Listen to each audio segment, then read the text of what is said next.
2-ാം അധ്യായത്തിന്റെ 19-ാം വാക്യം നമുക്ക് ഒന്ന് വായിക്കാം. എഫേസ്യർ 2-ാം അധ്യായത്തിന്റെ 19-ാം വാക്യം. ആകയാൽ നിങ്ങൾ ഇനി അന്യന്മാരും പരദേശികളുമല്ല, വിശുദ്ധന്മാരുടെ സഹപൗരന്മാരും ദൈവത്തിന്റെ ഭവനക്കാരും മതി. ആകയാൽ നിങ്ങൾ ഇനി അന്യന്മാരും പരദേശികളുമല്ല, വിശുദ്ധന്മാരുടെ സഹപൗരന്മാരും ദൈവത്തിന്റെ ഭവനക്കാരും അത്രേ. നിയമങ്ങളായിരിക്കുന്ന വളരെയേറെ സന്തോഷിക്കാൻ ഇടയാകത്തക്ക നിലയിലുള്ള വലിയൊരു വെളിപ്പാട് ദൈവം നമുക്ക് നൽകിയിരിക്കുന്നത്, ഈ ദുഷ്ടലോകത്തിൽ പാപത്തിന് അധീനരായും ദുഷ്ടന്റെ അധീനതയിലും ജീവിച്ചു വന്നിരുന്ന നമ്മെ ദൈവത്തിന്റെ മഹാകൃപയാൽ ദൈവം വീണ്ടെടുത്ത് രക്ഷിച്ച് തൻ്റെ ഭവനക്കാരാക്കി നമ്മെ മാറ്റി എന്നുള്ളൊരു വലിയ സത്യമാണ്. ദൈവത്തിന്റെ ഭവനം, സത്യത്തിൽ ദൈവത്തിന്റെ ഭവനം എന്ന് പറയുന്നത് നമ്മൾ ആത്യന്തികമായി ദൈവജനം പഠിക്കുമ്പോൾ മനസ്സിലാക്കാൻ കഴിയുന്നത് ദൈവം പാർക്കുന്ന ഇടം ആണ്. നമ്മളൊക്കെ പാർക്കുന്ന ഇടമാണ് നമ്മുടെ ഭവനം. ആരുടെയെങ്കിലും വീട് ഇന്നതാണ്, അല്ലെങ്കിൽ ഇന്നാണ് ഭവനം ഇന്നതാണെന്ന് പറഞ്ഞാൽ പ്രധാനമായും ഒരുപക്ഷെ ഇപ്പോഴും നമ്മൾ ആ ഭവനത്തിനകത്ത് തന്നെ അരികിയില്ലെങ്കിൽ പോലും നമ്മൾ അവിടെയാണ്, അല്ലെങ്കിൽ നമ്മളവിടെ ഉണ്ട്, നമ്മുടെ സ്വന്തമാണ്. അതാണ് ഭവനം എന്ന് പറയുന്നത്. അപ്പൊ ദൈവത്തിന്റെ ഭവനം, ദൈവത്തിന്റെ സ്വന്തം. പുതിയ നിയമ വെളിച്ചത്തിൽ ദൈവസഭ ദൈവത്തിന്റെ ഭവനമാണ് എന്ന് നമുക്കറിയാൻ കഴിയും. അല്ല, മറ്റൊരു വ്യാപകമായ അർത്ഥത്തിൽ നമ്മൾ ചിന്തിച്ചാൽ ഈ ലോകം മുഴുവൻ ദൈവത്തിന്റെ ഭവനമാണ്. ഇത് മുഴുവൻ ദൈവത്തിന്റെ സൃഷ്ടിയാണ്. ഇവിടെ മുഴുവൻ ദൈവം നിറഞ്ഞിരിക്കുന്നു. ദൈവം നിറഞ്ഞിരിക്കാത്ത വേറൊരു സ്ഥലം, നിറഞ്ഞിരിക്കാത്തൊരു സ്ഥലം ലോകത്തിൽ ഇല്ല, അല്ലെ? അവൻ ആകാശത്തിലും ഭൂമിയിലും എല്ലാം സ്വർഗത്തിലും നിറഞ്ഞിരിക്കുന്നവനാണ്. അവൻ ഒരിടത്ത് തന്നെ ഒതുങ്ങുന്നവനും അല്ല. അപ്പൊ ആ അർത്ഥത്തിൽ ഈ ലോകം മുഴുവൻ, ഈ പ്രപഞ്ചം മുഴുവനും ദൈവത്തിന്റെ ഭവനമാണെന്ന് വേണമെങ്കിൽ നമുക്ക് പറയാം. കാരണം ഇവിടുന്ന് നിന്റേതല്ല എന്ന് പറഞ്ഞ് ദൈവത്തെ ഇറക്കി വിടാൻ ആരെങ്കിലും ഉണ്ടോ? ദൈവത്തിന്റെ സ്തോത്രം. നമ്മളൊക്കെ നമ്മുടെ എല്ലാ ഭവനങ്ങളും നമ്മുടെ ആണെന്നൊക്കെ പറയാമെങ്കിലും എവിടെയെങ്കിലും 2 ദിവസം കൂടുതൽ പാർക്കാനായിട്ട് ചെല്ലുകയാണെങ്കിൽ അദ്ദേഹം അറിയാം അത് നമ്മുടെ ഭവനമാണോ അല്ലയോ അല്ലെ? പക്ഷെ ദൈവത്തെ ഇറക്കി വിടാൻ ഈ ഭൂമിയിൽ നിന്നും പ്രപഞ്ചത്തിലെ ഏതെങ്കിലും ഒരു പ്രപഞ്ചത്തിലെ ഏതെങ്കിലും ഒരു ഗ്രഹത്തിൽ നിന്ന്, അല്ലെങ്കിൽ ഏതെങ്കിലും ഒരു സ്റ്റാറിൽ നിന്ന്, ഒരു ഗോളത്തിൽ നിന്ന് നിങ്ങളെ ദൈവത്തെ ഇറക്കി വിടാൻ നമുക്ക് കഴിയില്ല. അപ്പൊ മുഴുവൻ എങ്കിൽ തന്നെ കുറച്ചുകൂടെ നമ്മൾ ആത്മീയമായിട്ട് നമുക്ക് വളരെ പ്രത്യാശ തരുന്ന വേറൊരു കാര്യം എന്താണെന്ന് ചോദിച്ചു കഴിഞ്ഞാൽ, ദൈവത്തിന്റെ ഭവനം എന്ന് പറയുമ്പോൾ നമുക്ക് കുറെ കൂടെ മനസ്സിലാക്കാൻ, ആത്മീയമായും വചനത്തിന്റെ വെളിപ്പാടിൽ കുറച്ചുകൂടെ നമുക്ക് മനസ്സിലാക്കാൻ അറിയുമ്പോൾ നമുക്ക് വളരെ സന്തോഷമുള്ളൊരു കാര്യം എന്ന് പറയുന്നത്, സ്വർഗം ദൈവത്തിന്റെ ഭവനമാണ്, അല്ലെ? സ്വർഗമാണ് ദൈവത്തിന്റെ ഭവനം. ആത്യന്തികമായിട്ട് നമ്മൾ ചിന്തിക്കുമ്പോൾ സ്വർഗമാണ് ദൈവത്തിന്റെ ഭവനം. അവനെന്നും സ്വർഗത്തിലാണ് വാഴുന്നത്. ആ ഭവനത്തിൽ ദൈവത്തിന്റെ സ്തോത്രം നമ്മളെയും കൂടെ ആ ഭവനക്കാരാക്കി മാറ്റിയിരിക്കുന്നു. അതാണ് സത്യത്തിൽ സ്വർഗത്തിൽ നമ്മൾ ആയിരിക്കുന്നത്. എഫേസ്യർ ലേഖനത്തിന്റെ 2-ാം അധ്യായത്തിലേക്ക് വന്ന ഒരു വാക്യം ഇവിടെ ഉണ്ട്. 8-ാം അധ്യായത്തിന്റെ 7-8 വാക്യങ്ങളൊന്ന് വായിക്കും. തന്റെ കൃപയുടെ അധികം തലത്തെ വരുംകാലങ്ങളെ കാണിക്കേണ്ടതിന് ക്രിസ്തുയേശുവിൽ അവനോടുകൂടെ ഉയർത്തെഴുന്നേൽക്കും, സ്വർഗത്തിൽ ഇരുത്തുകയും ചെയ്യും. ആ സ്വർഗത്തിൽ ഇരുത്തുകയും ചെയ്തിരിക്കുന്നു. അപ്പോൾ സ്വർഗം ദൈവത്തിന്റെ ഭവനമാണ്. നമ്മൾ ദൈവത്തിന്റെ ഭവനക്കാരാണ്. നമ്മൾ ഇനി അന്യരും പരദേശികളും അല്ല, നമ്മുടെ ദൈവത്തിന്റെ ഭവനക്കാരാണ്. 2-ാം അധ്യായത്തിൽ പറഞ്ഞിരിക്കുകയാണ്, ക്രിസ്തുയേശുവിനോട് നമ്മളെ ഉയർത്തെഴുന്നേൽപ്പിച്ച് കൃപയാൽ, പ്രവൃത്തികളല്ല കൃപയാൽ അവൻ നമ്മളെ സൗജന്യമായി രക്ഷിച്ച് നമ്മളെ സ്വർഗത്തിൽ ഇരുത്തുകയും ചെയ്തിരിക്കുന്നു. എന്ന് പറഞ്ഞാൽ അത് കിട്ടി ഇപ്പം തന്നെ സ്വർഗത്തിൽ ഇരിക്കുന്ന ഒരു വാശിയിൽ ദൈവം നമ്മളെ ആക്കിയിരിക്കുകയാണ്. അല്ലെങ്കിൽ ദൈവമക്കൾ അനുഭവിക്കുന്ന ആ ആത്മീക സന്തോഷത്തിന്റെ അനുഭവം എന്ന് പറയുന്നത് ഈ ഭൂമിയിലായിരിക്കുമ്പോൾ തന്നെ സ്വർഗതുല്യമായിരിക്കുന്ന ഒരവസ്ഥയിലേക്ക് ആണ് ദൈവം നമ്മളെ കൊണ്ടുവന്നിരിക്കുന്നത്. നമ്മുടെ മനസ്സിലും ആത്മാവിലും അതെ നമുക്കത് അനുഭവിക്കുവാൻ കഴിയുന്നുണ്ടോ എന്നുള്ളത് നമ്മൾ ശോധന ചെയ്യുകയും ആ ഒരു അനുഭവത്തിൽ നമ്മൾ ആയിരിക്കുക എന്നുള്ളതാണ് നമ്മുടെ ഈ ഭൂമിയിലെ സഭാജീവിതത്തിലൂടെ നമുക്ക് കൈവരണമെന്ന് ദൈവം ആഗ്രഹിക്കുന്ന ഏറ്റവും ശ്രേഷ്ഠമായിരിക്കുന്ന ആത്മീയ അനുഭവം എന്ന് പറയുന്നത്. ക്രൈസ്ത ലോർഡ്. ഈ ഭൂമിയിൽ നമ്മൾ കർത്താവിനെ അറിഞ്ഞ നമ്മൾ കർത്താവിന് വേണ്ടി ഒരു വേർപെട്ട ജീവിതം നമ്മൾ നയിക്കുന്നു. ദൈവത്തിന്റെ സ്തോത്രം. ഈ ഭൂമിയിലെ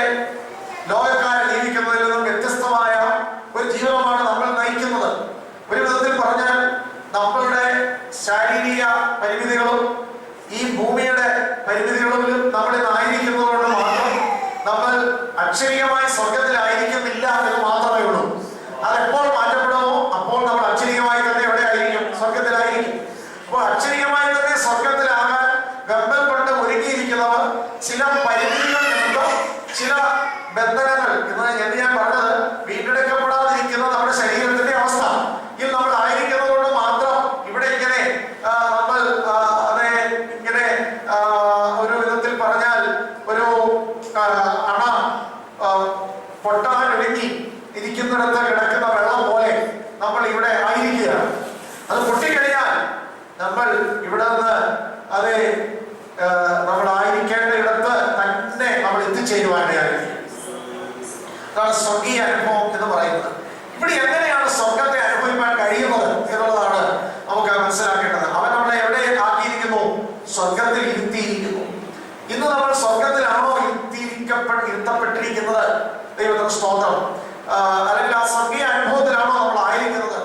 നമ്മൾ ആദ്യത്തെ വാക്യത്തിൽ വായിച്ചു, നമ്മൾ ഇനി അന്യന്മാരും പരദേശികളുമല്ല, പിന്നെ ആരാണ്? നമ്മുടെ ദൈവത്തിന്റെ വിശുദ്ധന്മാരുടെ സഹപൗരന്മാരും ദൈവത്തിന്റെ ഭവനക്കാരുമായി നമ്മൾ ചേർക്കപ്പെട്ടിരിക്കുന്നു. അതുപോലെ കൊലോസ്യരെ നമ്മൾ വായിക്കുന്നുണ്ട്, നമ്മുടെ പൗരത്വം സ്വർഗത്തിൽ അല്ല, നമ്മുടെ പൗരത്വം ഭൂമിയിലല്ല, നമ്മുടെ പൗരത്വം സ്വർഗത്തിലാണ്. അതായത് അവിടെ നിന്ന് കർത്താവായ യേശു അതെ രാജാവായി വരുമെന്ന് നമ്മൾ അറിയുകയും ചെയ്യുന്നു. അപ്പോൾ എല്ലാ തരത്തിലും സ്വർഗവുമായുള്ള ഒരു വലിയ ബന്ധത്തിൽ, വിട്ടുപിരിയാത്ത ബന്ധത്തിൽ ഈ ഭൂമിയിൽ തന്നെ വെച്ച് ബന്ധപ്പെടുത്തുകയും ആക്കി വെക്കപ്പെടുകയും ചെയ്തിരിക്കുന്നവരാണ് രക്ഷിക്കപ്പെട്ട ദൈവങ്ങളായ നമ്മൾ എന്ന് പറയുന്നത്. ദൈവങ്ങളെ ആ ഒരു തിരിച്ചറിവോട് വേണം ഈ ഭൂമിയിലെ പ്രശ്നങ്ങളും ഈ ഭൂമിയിലെ നമ്മളെ ആകർഷിക്കുന്ന ഈ ഭൂമിയുടെ പല ആകർഷണീയതകളും ഈ ലോകത്തിലെ പലതും നേടാനും ഇവിടെ ഉറയ്ക്കാനും ഇവിടെ വലിയവരാകാനും വേണ്ടിയൊക്കെ നമ്മളെ അലട്ടുന്ന വിശാലന്റെ പരീക്ഷകളെ നമ്മൾ നേരിടേണ്ടത് നമ്മുടെ ഉള്ളിൽ തിങ്ങി നിറഞ്ഞു നിൽക്കുന്ന ഒരു വലിയ ബോധ്യത്താലായിരിക്കണം. ആ ബോധ്യം എന്താണെന്ന് ചോദിച്ചാൽ, ഞങ്ങൾ ഈ ഭൂമിക്ക് വേണ്ടിയുള്ളവരല്ല, ഈ വീണുപോയ ഭൂമിക്ക് വേണ്ടിയുള്ളവരല്ല, ഈ വീണ്ടെടുക്കപ്പെടാത്ത ഈ പാപമംഗലമായ കുറ്റന്റെ അധീനതയിൽ കിടക്കുന്ന ഈ ഭൂമിക്ക് വേണ്ടിയുള്ളവരല്ല, മറിച്ച് ഞങ്ങൾ സ്വർഗത്തിന് വേണ്ടിയുള്ളവരാണ്. ഞങ്ങൾ ഇവിടെ തന്നെ സ്വർഗത്തിലാണ്. ഞങ്ങളുടെ ഈ ശരീരം വീണ്ടെടുക്കപ്പെടാത്തത് കൊണ്ടും ഈ ഭൂമി മാറി ഇവിടെ പൊതുവാന ഭൂമി ആക്കപ്പെടാത്തത് കൊണ്ടും ഒക്കെ ഞങ്ങൾ ഇവിടെ ഇങ്ങനെ ലോകക്കാരുടെ ആയിരിക്കുന്നത് മാത്രമേ ഉള്ളൂ. പക്ഷെ ഞങ്ങൾ ഇവിടെ അന്യരും പരദേശികളും ആണ്. ഞങ്ങൾ ദൈവത്തിന്റെ സ്തോത്രം, അതെ ഞങ്ങളുടെ പൗരത്വം സ്വർഗത്തിലാണ്, ഞങ്ങൾ ദൈവത്തിന്റെ ഭവനത്തിലാണ്, ഞങ്ങളെ ദൈവം സ്വർഗത്തിൽ ഇരുത്തിയിരിക്കുന്നവരാണ്. കൊലോസ്യലേഖനത്തിൽ പൗലോസ് 3-ാം അധ്യായത്തിൽ പറയുന്നത്, അതെ ക്രിസ്തു ദൈവത്തിന്റെ വലതുഭാഗത്ത്, നിങ്ങൾ ക്രിസ്തുവിനോട് ഉയർത്തെഴുന്നേറ്റിരിക്കുന്നുവെങ്കിൽ ക്രിസ്തു ദൈവത്തിന്റെ വലതുഭാഗത്ത് ഇരിക്കുന്ന ഇടമായ ഉയരത്തിലുള്ളത് അന്വേഷിപ്പീൻ, ഉയരത്തിലുള്ളത് തന്നെ ചിന്തിപ്പീൻ. ദൈവത്തിന്റെ സ്തോത്രം. അപ്പോൾ അങ്ങനെ ഉള്ള ഒരു ശ്രേഷ്ഠമായ തലത്തിലേക്ക് നമ്മൾ ഉയർത്തപ്പെട്ടിരിക്കുന്നു എന്നുള്ളതായ അനുഭവം നമ്മുടെ ജീവിതത്തിൽ നമുക്കുണ്ടാകണം. നമ്മൾ ഈ ലോകത്തിൽ നമുക്ക് പ്രതിസന്ധികളും പ്രശ്നങ്ങളും പലവിധമായ വിഷയങ്ങളും ഒക്കെ കൊണ്ട് നിറഞ്ഞ് നമ്മൾ ജീവിക്കുന്നത്. എന്നാൽ അതുകൊണ്ടൊക്കെ നിറഞ്ഞ് നമ്മൾ ജീവിക്കുമ്പോഴും ഒരു ദൈവത്തിന്റെ പൈതലിന്റെ ഉള്ളിൽ ഉണ്ടായിരിക്കേണ്ട ആഴമായ ബോധ്യം എന്ന് പറയുന്നത്, ദൈവത്തിന്റെ സ്തോത്രം, ഞാൻ സ്വർഗത്തിലാണ് ആയിരിക്കുന്നത്, ഞാൻ സ്വർഗത്തിൽ ഇരുത്തപ്പെട്ടിരിക്കുകയാണ്, ഞാൻ ദൈവത്തിന്റെ ഭവനക്കാരനായിരിക്കുകയാണ്. ദൈവത്തിന്റെ സ്തോത്രം. എങ്ങനെയാണ് അത് നമ്മൾ അനുഭവിച്ചുകൊണ്ട് ജീവിക്കാൻ കഴിയുന്നത്? ഈ ഭൂമിയിൽ എങ്ങനെയാണ് സ്വർഗം അനുഭവിക്കാൻ നമുക്ക് കഴിയുന്നത്?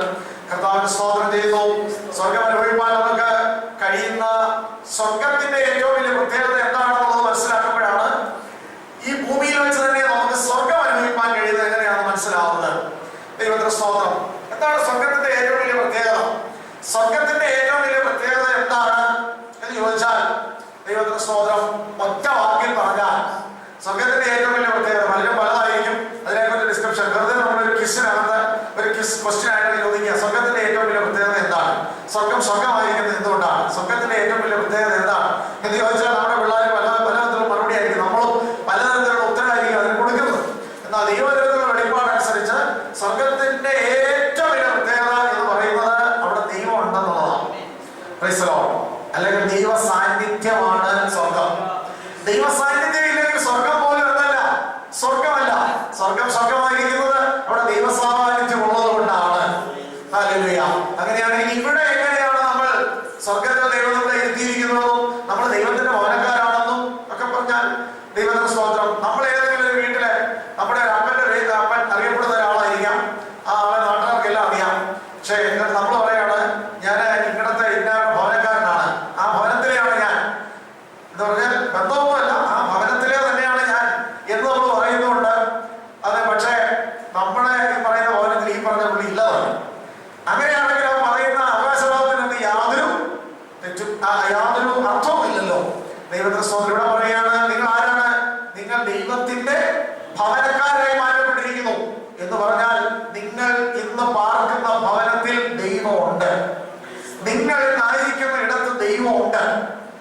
ദൈവത്തിന് സ്തോത്രം.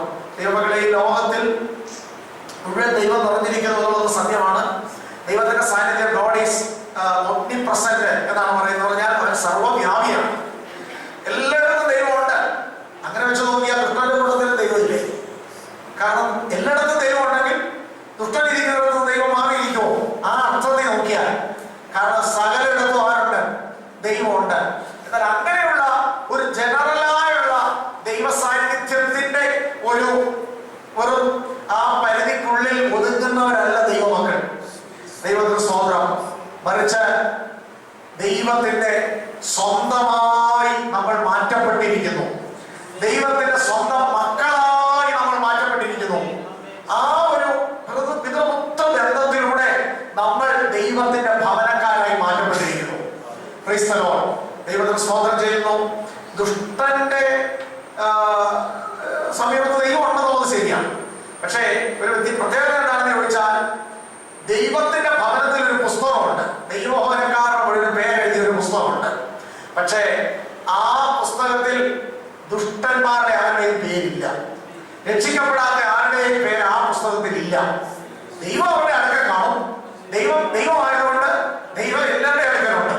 എല്ലാവരും കാണിക്കുന്നത് ദൈവം കാണുന്നുമുണ്ട്. എല്ലാവരുടെയും ഉണ്ട്. ചിലപ്പോൾ ചില ദുഷ്ടന്മാരെ ദൈവം സഹായിച്ചതും വരും. ദുഷ്ടന്മാരുടെ പേരും നീതിമാന്മാരുടെ പേരും ദൈവം എന്താ അയക്കുന്നുണ്ട്? മഞ്ഞും മഴയും വെയിലും ഒക്കെ അയക്കുന്നുണ്ട്. ചില സന്ദർഭങ്ങളിൽ ചില ദുഷ്ടന്മാരെ അപകടത്തിൽ നിന്ന് പിടിക്കുന്ന ദൈവമായിരിക്കും. കാരണം എന്താണെന്ന് ചോദിച്ചാൽ അവർ മാനസാന്തരപ്പെടാൻ അവസരം കൊടുക്കേണ്ടതിന് വേണ്ടി അവരെ ദൈവം രക്ഷിക്കുന്നതായിരിക്കാം. അപ്പൊ അവിടെയൊക്കെ ദൈവം ചിലപ്പോഴൊക്കെ ആർക്ക് വേണ്ടി പ്രവർത്തിക്കും? ദുഷ്ടന്മാർക്ക് വേണ്ടിയും കൊള്ളരുതാത്തവർക്ക് വേണ്ടിയും ഒക്കെ ഒരുപക്ഷെ ദൈവം പ്രവർത്തിച്ചു എന്ന് വരാം. ദൈവത്തിന്റെ സാന്നിധ്യം അവിടെ ചിലപ്പോൾ ഉണ്ടായെന്ന് വരാം. എന്നാൽ അതെല്ലാം ടെമ്പററി ആൻഡ് കണ്ടീഷണൽ മാത്രമാണ്. എന്നാൽ ദൈവത്തിന്റെ സ്തോത്രം പെർമനന്റായി ഒരിക്കലും മാറ്റപ്പെടാത്ത നിലയിൽ ദൈവം നമ്മോട് കൂടെ ആയി തീർന്ന് നമ്മുടെ പേര് അവന്റെ പുസ്തകത്തിൽ എഴുതി അവനെ നമ്മളെ കുറിച്ചുള്ള പ്ലാനുകളും പദ്ധതികളുമായി അവന്റെ വലതുഭാഗത്തുള്ളത് കൊണ്ട് ഞാൻ കുലുങ്ങി പോകയില്ല പറയുന്നത് പോലെ ദൈവത്തിന്റെ സാന്നിധ്യം അനുഭവിക്കുന്ന ഒരവസ്ഥയിലേക്ക് വന്നത് വീണ്ടും ജനനം പ്രാപിച്ച് രക്ഷിക്കപ്പെട്ട് യേശുക്രിസ്തുവിലൂടെ ദൈവങ്ങളായി തീർക്കപ്പെട്ട നമ്മളാണ്. ഹല്ലേലൂയ.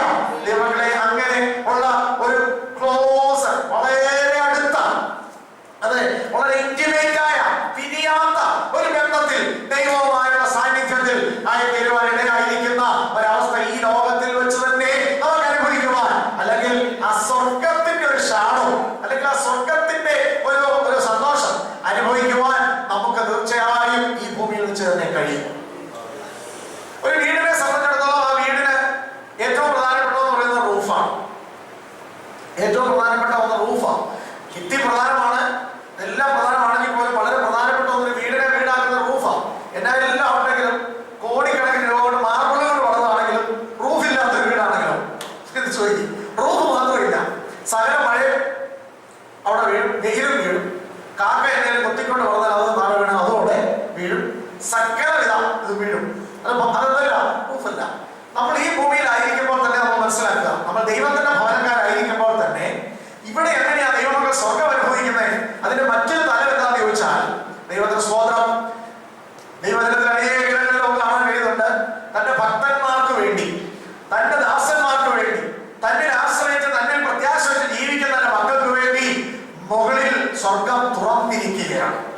അപ്പൊ മുകളിൽ സ്വർഗം തുറന്നിരിക്കുന്നു എന്ന് പറഞ്ഞാൽ സ്വർഗത്തിന്റെ അടുത്തട്ട് തുറന്നിരിക്കുന്നു, നമ്മൾ സ്വർഗം കാണുന്നു. അങ്ങനെയുള്ള ഒരു അവസ്ഥയിലാണ് നമ്മൾ.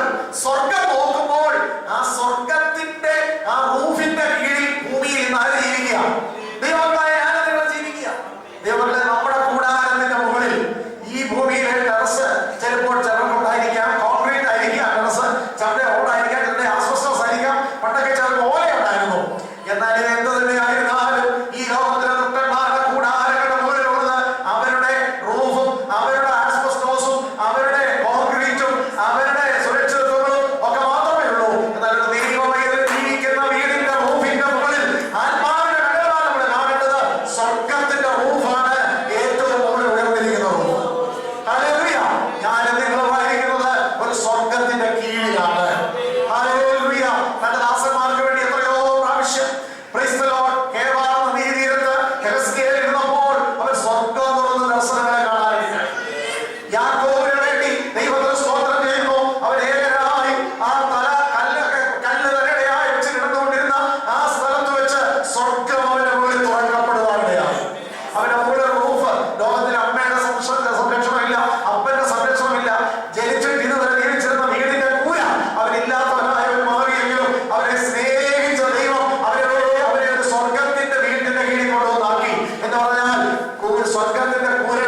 സ്വർഗീയമായ പ്രതിഫലങ്ങളാണ് ദൈവത്തെ സ്നേഹിക്കുന്നവർക്ക് ദൈവം തന്നിരിക്കുന്ന മക്കൾ.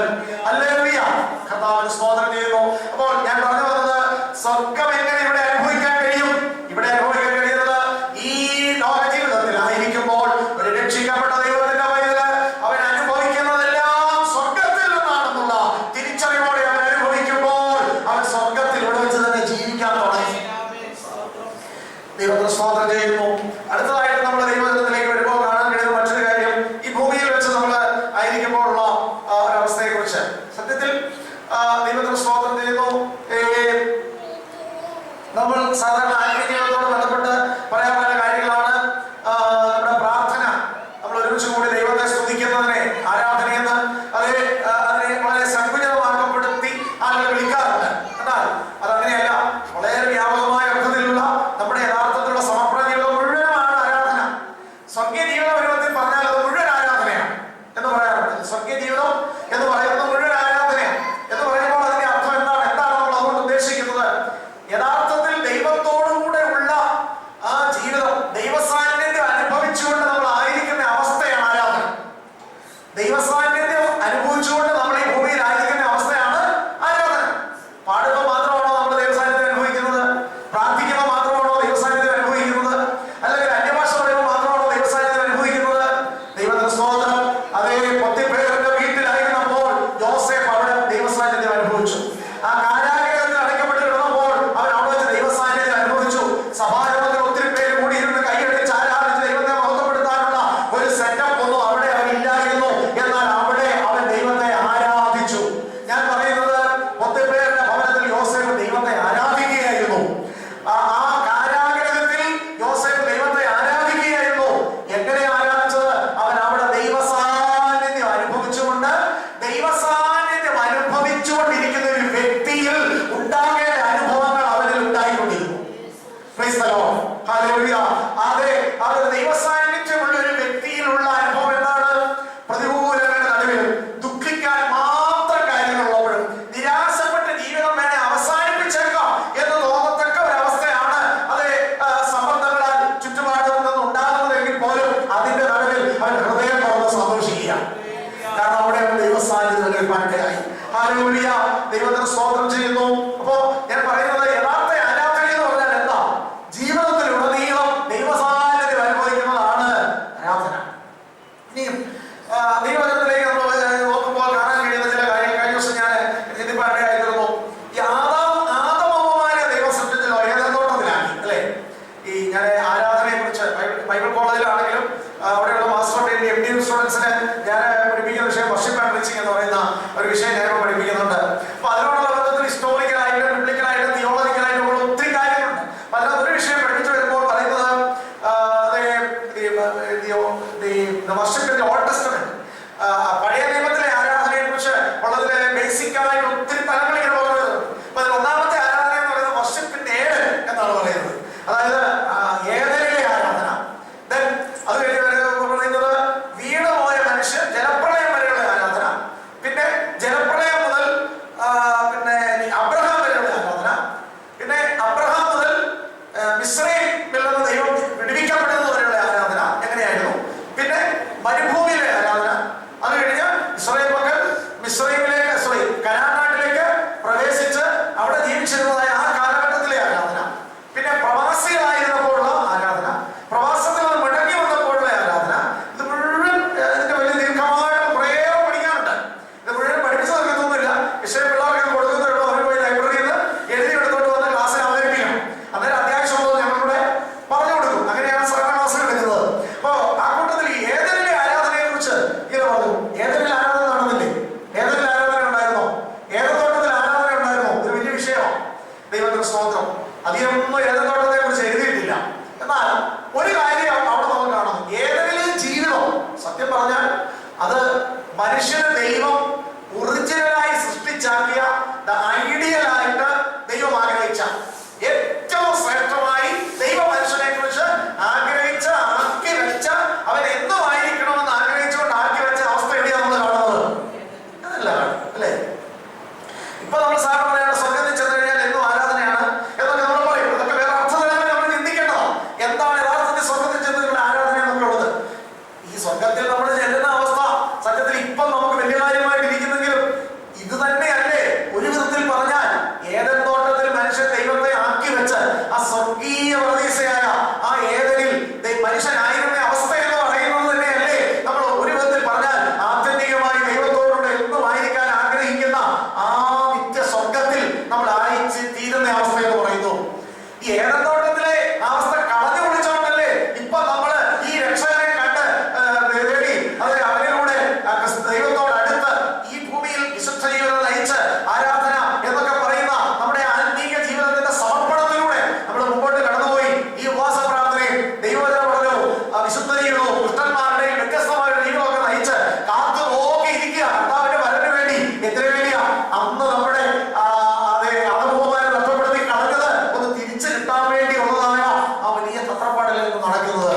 അങ്ങനെയാണെങ്കിൽ ഒരുപക്ഷെ നമ്മുടെ ആരാധനയുടെ ഏറ്റവും ഐഡിയലായ രൂപം എവിടെയാവും കാണാൻ കഴിയുന്നത്?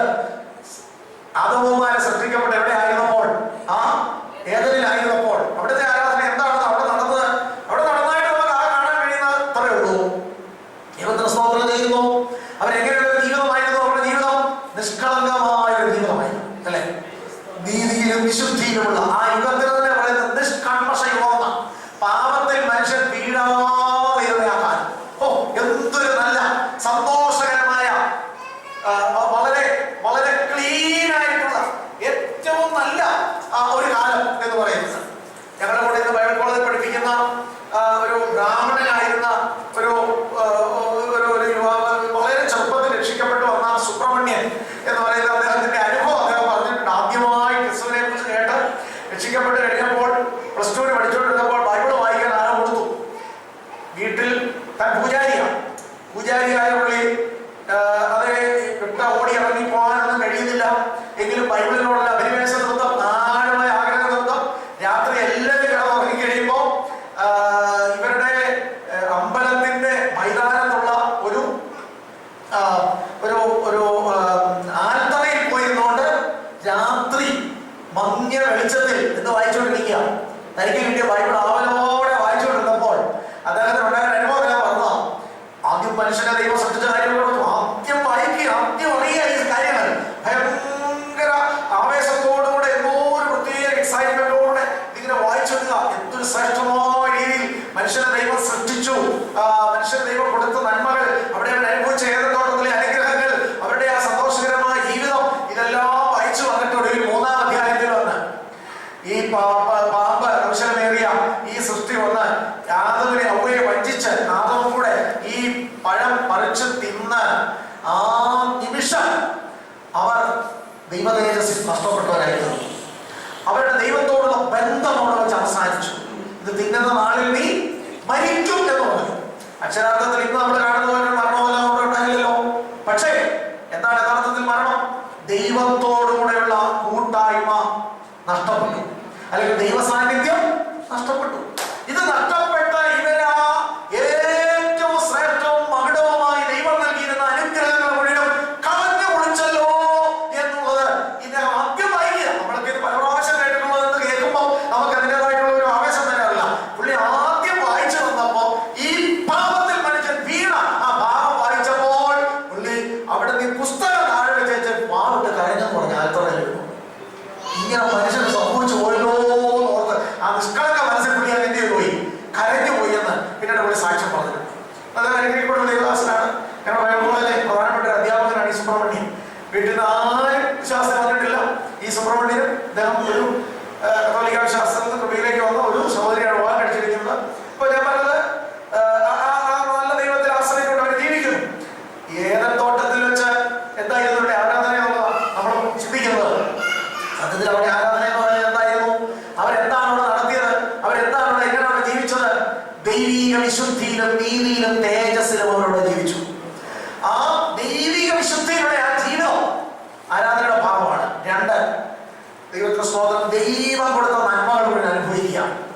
അവിടുത്തെ എല്ലാ വൃക്ഷഫലങ്ങളിൽ നിന്നും എന്ത് ചെയ്യാം? കഴിക്കാം. അപ്പൊ ജീവിതത്തിൽ അത് ജീവിക്കുന്നതിന് വേണ്ടി എന്ത് ദൈവം കൊടുത്തിട്ടുണ്ടോ അതുകൊണ്ട് എന്ത് ചെയ്യാം? ഭക്ഷിക്കുക. അപ്പൊ ആ ഭക്ഷണം എന്ന് പറയുന്നത് എന്താണ്?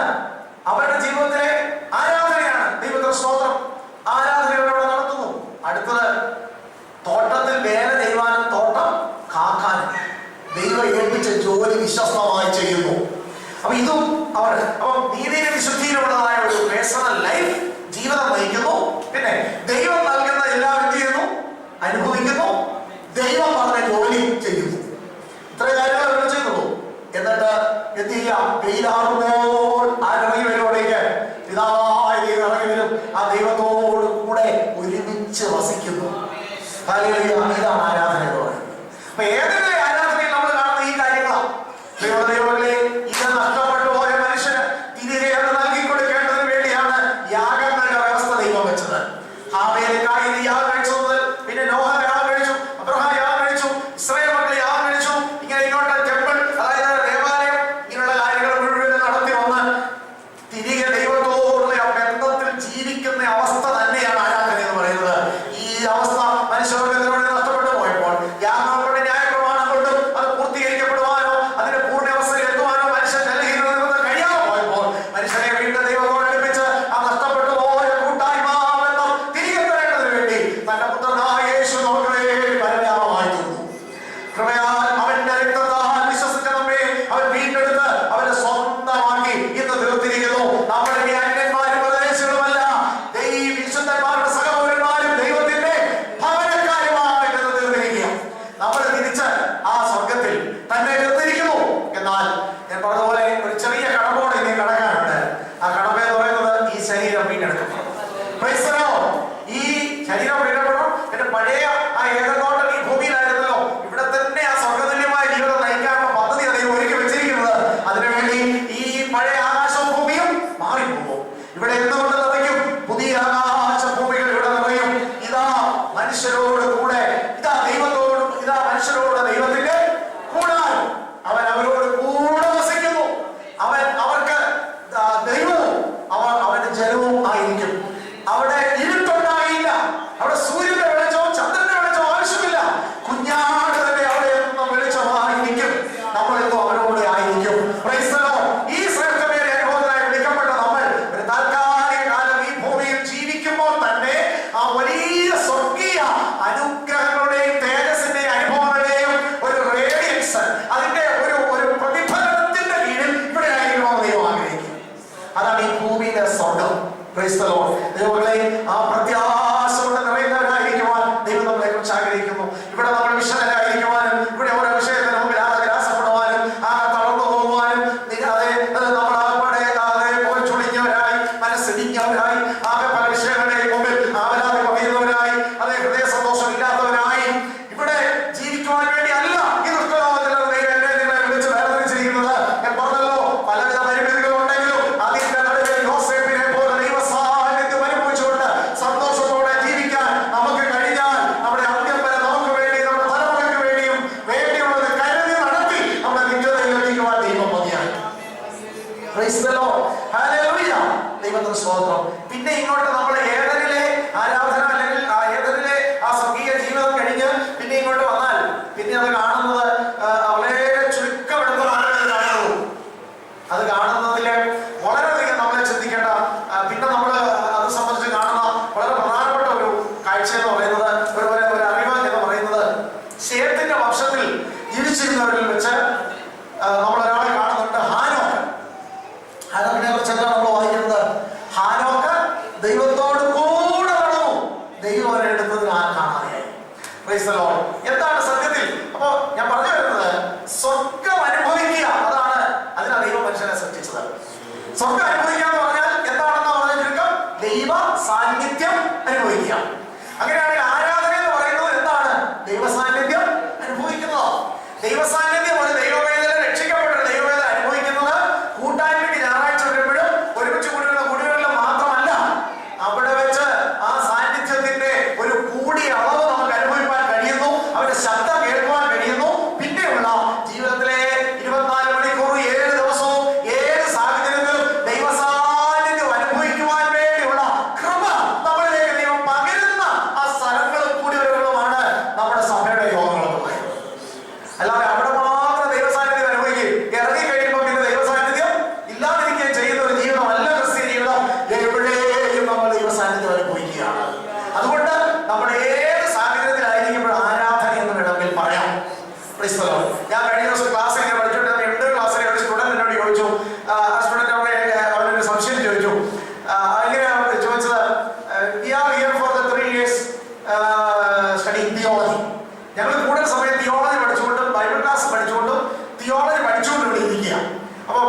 വർഷിപ്പ്, അത് ആരാധനയാണോ അത് ചോദിച്ചു. ഞാൻ പറഞ്ഞു തീർച്ചയായിട്ടും. ദൈവത്തിന്റെ സ്തോത്രം. ദൈവത്തിന്റെ മാറ്റമില്ലാത്ത വചനങ്ങൾ പഠിച്ച് കർത്താവിന്റെ വേലയ്ക്ക് വേണ്ടി ഒരുങ്ങാൻ ബാക്കി പഠനങ്ങളും ജോലികളും ഒക്കെ മാറ്റിവെച്ച് നിങ്ങളെ രാപ്പകൽ ഇവിടെ തന്നെ അവന്റെ വചനത്തിൽ ഇരിക്കുകയും ദൈവദാസന്മാർ പഠിപ്പിക്കുന്നത് കേൾക്കുകയും ചെയ്തുകൊണ്ടിവിടെ ഇരിക്കുന്ന ഈ ഇരിപ്പിൽ ക്ലാസ്സിൽ ഇരിക്കുന്നത് തന്നെ ആരാധനയാണ്. അതിനെ ദൈവം ആരാധനയുടെ കണക്കാക്കുന്നത് ദൈവത്തിന്റെ സ്തോത്രം. പിന്നെ അല്ലാതെ ഇവിടുന്ന് നിങ്ങൾ അങ്ങോട്ട് പോയി എല്ലാ ദിവസവും 9 വരെ ചാപ്പൽ സർവീസാണ്. ആ ചാപ്പലിൽ ചെല്ലുമ്പോൾ പല ഭാഷകളോ പാട്ടുകൾ പാടി നൃത്തം ചെയ്ത് ദൈവത്തെ സ്തുതിക്കും, ദൈവത്തെ ബോധപ്പെടുത്തും. അതവനെ നമ്മൾ പാടി സ്തുതിക്കുകയും അവന് മഹത്വം കരയുകയും ചെയ്യുന്നതാണ്. എന്നാൽ അവിടെ നടക്കുന്നതല്ല, മാത്രമല്ല ആരാധന ക്ലാസ്സിൽ ഇരുന്ന് പഠിക്കുന്നതും വിശ്വസ്തയോടെ പരീക്ഷ എഴുതുന്നതും ആരാധനയാണ്. ദൈവത്തിന്റെ സ്തോത്രം. ദൈവത്തെ ഹൃദയസ്ഥമാക്കാനുള്ള ആഴമേറിയ ആഗ്രഹത്തോടെ ഇത് പാസ്സായി അതേ ഒരു നല്ല സർട്ടിഫിക്കറ്റോടെ ദൈവദാസനാണ് പ്രാർത്ഥനയോടെ കർത്താവിന്റെ വേലയ്ക്ക് വേണ്ടി പോകണമെന്നുള്ള ആഗ്രഹത്തോടെ വിശ്വസ്തമായിട്ട് കൂട്ടുകാരനെ അടുത്തിരിക്കുന്ന മുക്കി നോക്കാതെ അതേ രഹസ്യമായിട്ട് ചുരുട്ടി കടലാസിൽ എഴുതിക്കൊണ്ട് ഒന്ന് കോപ്പി അടിക്കാതെ സത്യസന്ധമായിട്ടാണ് പരീക്ഷ എഴുതുന്നതെങ്കിൽ പരീക്ഷ എഴുതുന്നത് എന്താണോ? ആരാധനയാണ്. ദൈവങ്ങളെ, കാരണം എന്താ ആരാധനയാണ്? ദൈവ സാന്നിധ്യം അനുഭവിക്കുന്ന ആരാധന. ദൈവ സാന്നിധ്യം അനുഭവിക്കുന്നതിന് കോപ്പി അടിക്കാൻ പറ്റുമോ? കർത്താവെ എന്നെ ഇന്ന് കോപ്പി അടിക്കാൻ ഇത് എഴുതുന്ന സമയത്ത് കൈ കടക്കാതിരിക്കാനും കയ്യിൽ വെച്ചിരിക്കുന്ന ചെറിയ ചുരുൾ താഴെ പോകാതിരിക്കാനും സാറുമാരെ പിടിക്കപ്പെടാതിരിക്കാനും നിന്റെ സാന്നിധ്യം കൂടി ഇരിക്കണമെന്ന് പ്രാർത്ഥിച്ചുകൊണ്ടല്ലോ പരീക്ഷ എഴുതാൻ വരാൻ പറ്റുമോ എന്ന് ഞാൻ ചോദിച്ചു. ഒരിക്കലും പറ്റത്തില്ല. ദൈവ സാന്നിധ്യം അനുഭവിക്കാൻ ബുദ്ധിമുട്ടുള്ള ഒരു സാഹചര്യത്തിലായിരുന്നാൽ ആരാധനയില്ല. എന്നാൽ ഏത് സാഹചര്യത്തിലും ദൈവ സാന്നിധ്യത്തിലേക്കാൻ കഴിയുന്നതാണ് ചെയ്യുന്നതെങ്കിൽ ആ സമയത്ത് നമ്മൾ ആരാധിച്ചുകൊണ്ടിരിക്കുകയാണ്. അല്ലെങ്കിൽ നിത്യതയിൽ ഇത് തന്നെയാണ്. നിത്യതയിൽ ദൈവ സാന്നിധ്യം അനുഭവിച്ചുകൊണ്ടിരിക്കുക. അവിടെ ചെല്ലാനുള്ള ചില കടമകളും കൂടെ മാറും. അത് കാരണം ഇരിക്കുമ്പോൾ അത് മാറിക്കൊള്ളും. അതുവരെ അതിനു വേണ്ടിയുള്ള ആരോടുകൂടെ ആഗ്രഹത്തോടുകൂടെ കാത്തിരിക്കുന്ന അനുഭവമാണ് ക്രിസ്തീയ ജീവിതം എന്ന് പറയുന്നത്. അത് പാപത്തിൽ വീഴുന്നതിന് മുമ്പ് അനുഭവിച്ച ആ ദൈവ സാന്നിധ്യത്തിന്റെ അനുഭവത്തിൽ ഹാനോക്കിനെ പോലെ വിശുദ്ധന്മാർ ഈ ലോകത്ത് ജീവിച്ചപ്പോൾ അവരെന്നാ ഹാനോക്ക് മുഴുവൻ സമയവും ജീവിച്ചിരുന്ന 300 വർഷങ്ങൾ അല്ലെങ്കിൽ ജീവിച്ചിരുന്ന കാലഘട്ടങ്ങളിൽ മുഴുവൻ ഏതെങ്കിലും ഒരു ഹോളിൽ കയറിയിരുന്ന ഒരു പാട്ട് പാടിക്കൊണ്ട് ഉപസിച്ചുകൊണ്ട് മാത്രം ഇരിക്കുകയല്ലായിരുന്നല്ലോ. ദൈവത്തിന് സ്വാതന്ത്ര്യം. സാധാരണ അയൽവക്കക്കാരിലുള്ള ആളുകളൊക്കെ നോക്കുമ്പോൾ ഇദ്ദേഹം മാന്യമായിട്ട് കുടുംബജീവിതം നയിക്കുന്ന ആളായിരുന്നു, കൃഷി ചെയ്യുന്ന ആളായിരുന്നു, മക്കളെ വളർത്തുന്ന ആളായിരുന്നു, അവർക്ക് വേണ്ടി വിദ്യാഭ്യാസം കൊടുക്കുന്ന ആളായിരുന്നു, വേണ്ടി എല്ലാ കാര്യങ്ങളും ചെയ്യുന്ന ആളായിരുന്നു. ഭാര്യയും ആയിട്ട് ചേർന്ന് വളരെ ഉത്തരവാദിത്വത്തോടും ഐക്യതയോടും സഹകരണത്തോടുള്ള കാര്യങ്ങളൊക്കെ ചെയ്ത കുടുംബത്തെ മുമ്പോട്ട് പുലർത്തി യാതൊരു വഴക്കങ്ങളും ഒന്നുമില്ലാതെ ഇവര് ജീവിച്ചു.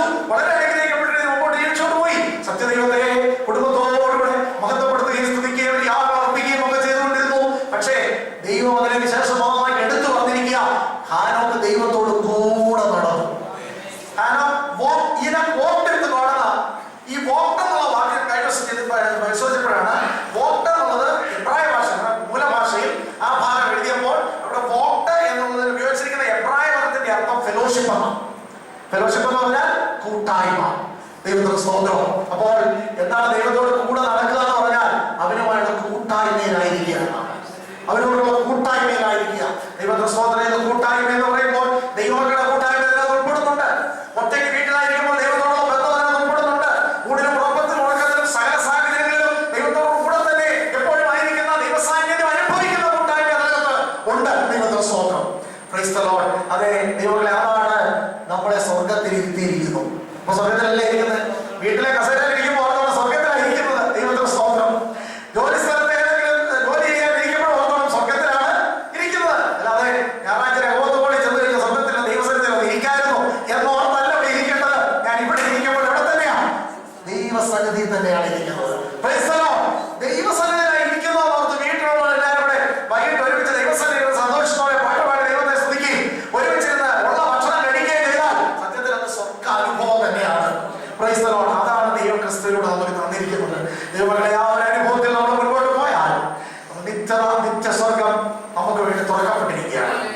അതെ, ഇന്നിപ്പോ ഈ ലോകത്ത് ജീവിക്കുമ്പോൾ നമ്മൾ ഭൂമിയിലാണ്, പക്ഷെ മേൽക്കൂര സ്വർഗത്തിൻ്റെതാണ്. എന്നാൽ ഒരു ദിവസം മേൽക്കൂരയിൽ നിന്ന് ആ യഥാർത്ഥ ഉയരത്തിൽ നിന്ന് ഒരു വിളി കേൾക്കും, ഇവിടേക്ക് കയറിയിരിക്കും. Price the Lord. ഈ ഭൂമിയിൽ ആ സ്വർഗത്തിന്റെ ആ കൂരയ്ക്ക് കീഴിലൂടെ യാത്ര ചെയ്തോ അവരാണ് ഒരു ദിവസം സ്വർഗത്തിൽ യഥാർത്ഥത്തിൽ എത്തിച്ചേരുന്നത്. ആ വിശുദ്ധന്മാരെ കൊണ്ട് നിറഞ്ഞ അതേ നഗരം, അതേ ഭർത്താവിന് വേണ്ടി അതേ പോലെ സ്വർഗത്തിൽ ഇറങ്ങി പുതുവായ ഭൂമികളിൽ